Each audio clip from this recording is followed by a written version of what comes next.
Hi, my name's Dave Webb from Venture Caravans, and I'm going to show you how to use the pop-up seat for when you have a passenger with you that you want to travel with in the back of the motorhome. You have a fold-out seat that sits underneath this side and the opposite side, and I'll show you how to use that. So first of all, you need to take off the cushions. As you're taking them off, you will find that some are quite spongy on the back, and the others, the base cushions, have a more substantial base to them for support. Once you've taken those cushions out, you then have a little door here that you can open up, and it has a magnet on it that allows it to sit back against this plinth here, and then you simply allow the seat to fold right out to that position.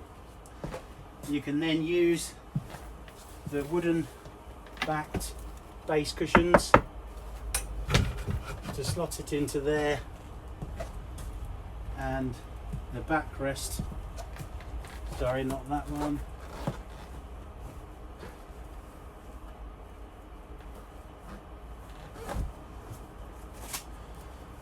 the one with the velcro typically at the bottom of the pile, and when I did it, that can go here, lifting up the headrest round the back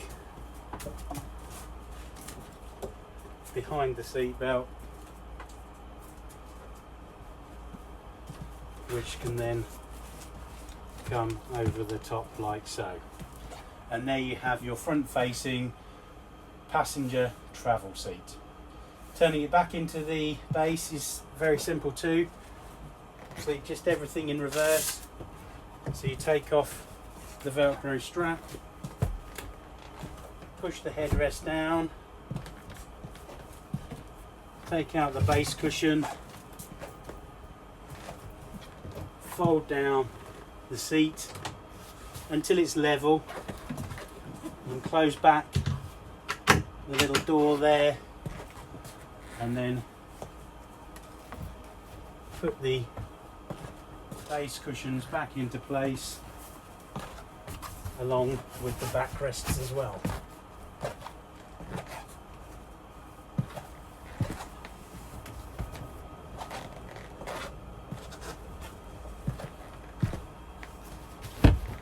And it's back to the lounge position.